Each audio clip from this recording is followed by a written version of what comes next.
Mate de por medio, Bariloche, Patagonia, Argentina, Ruta 40.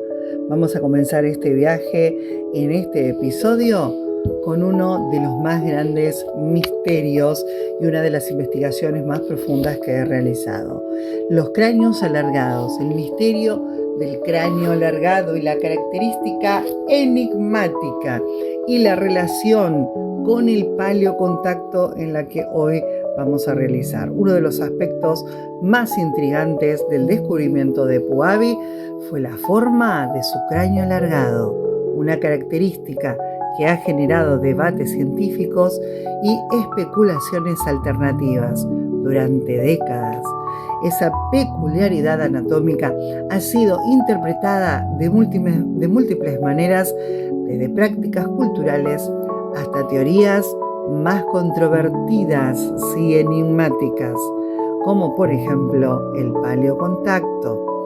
Bueno, acá estamos viendo un cráneo, ¿sí?, desde el mismísimo Paracas, Perú, donde fueron hallados templos, y cráneos y complejos funerarios de cráneos alargados.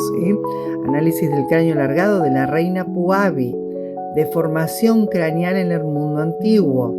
Ya habíamos visto, ¿sí?, en algún que otro video donde yo hablo de estos temas. Esta deformación craneal que ya viene desde el mundo antiguo, y cuando digo antiguo digo bastante, yo diría ancestral, ¿no? Hablamos de los cráneos alargados que ayudaron a los Anunnakis, ¿sí?, donde comenzó la cultura y el pueblo sumerio.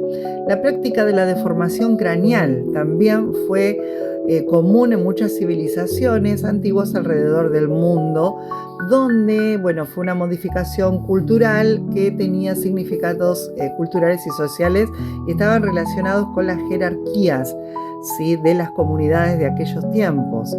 Pero también hay otras conclusiones con respecto a eso, de que dicen que es imposible de que se pueda realizar ese tipo de extensión craneal, ¿no? Según las investigaciones de Brain Foster. Métodos de deformación, que era el vendaje, ¿sí?, que usaban craneal.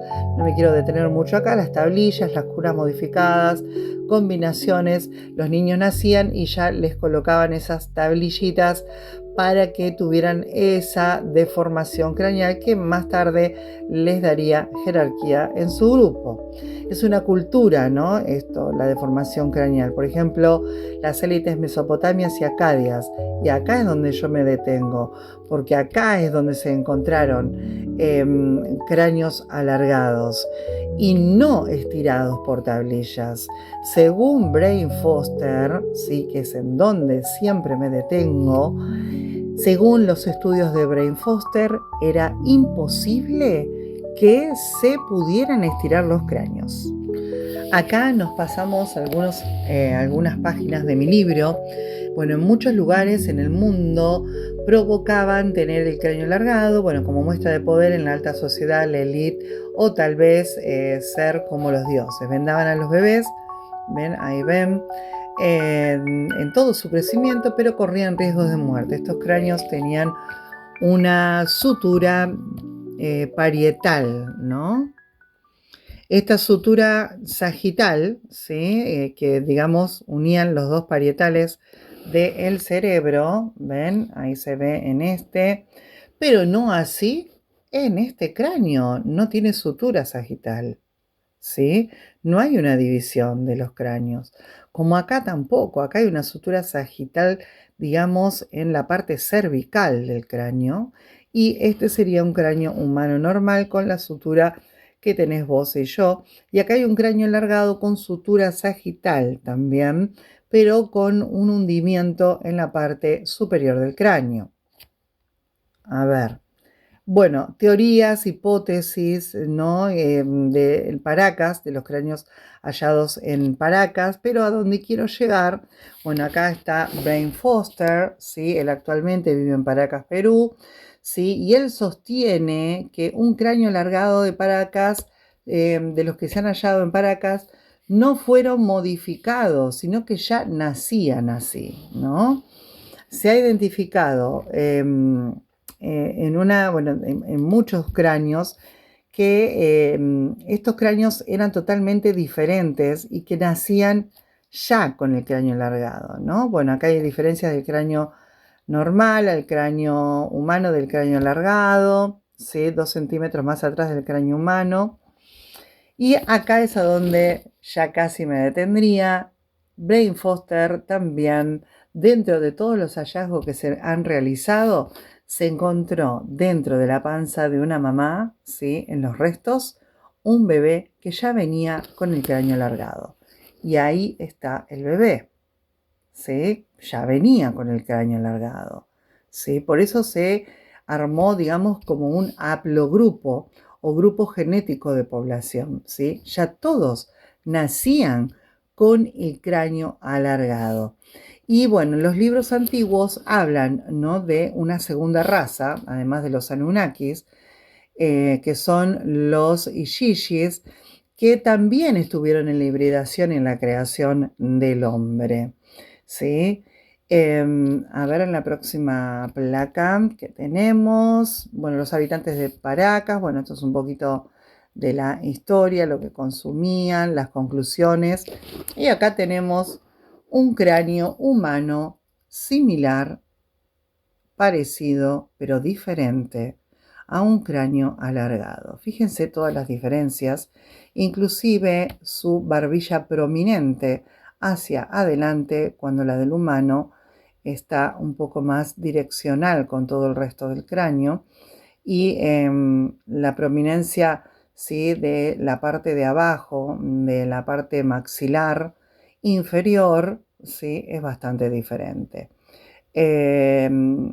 La entrada de los oídos es diferente, es distinta la forma craneal, totalmente diferente. Y esto encontraron también en la reina Puabi de Ur.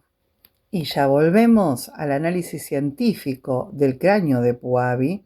En los estudios antropológicos del cráneo de Puabi han revelado características que desafían las explicaciones convencionales de deformación artificial, ¿sí?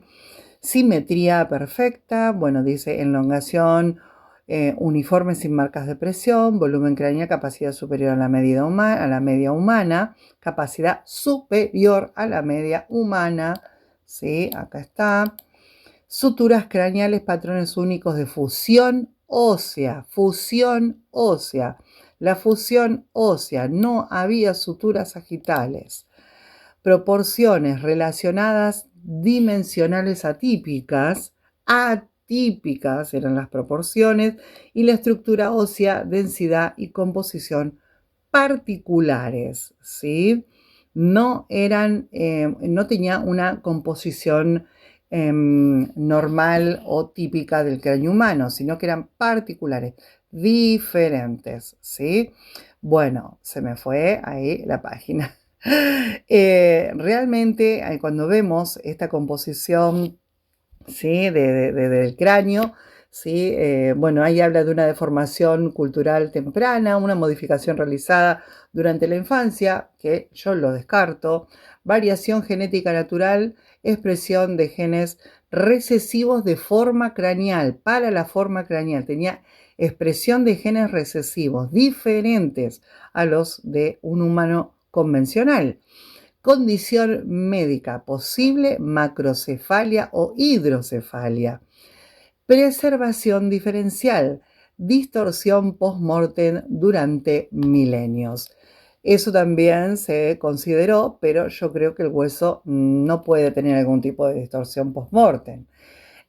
Posiblemente macrocefalia o hidrocefalia, que es muy común en estas épocas, son enfermedades más de estos siglos. Estatus social, marcador deliberado de élite sumeria. Ya al decir marcador deliberado de élite sumeria, estamos hablando de la relación Anunnaki y la relación con los cráneos alargados. Hasta acá este capítulo.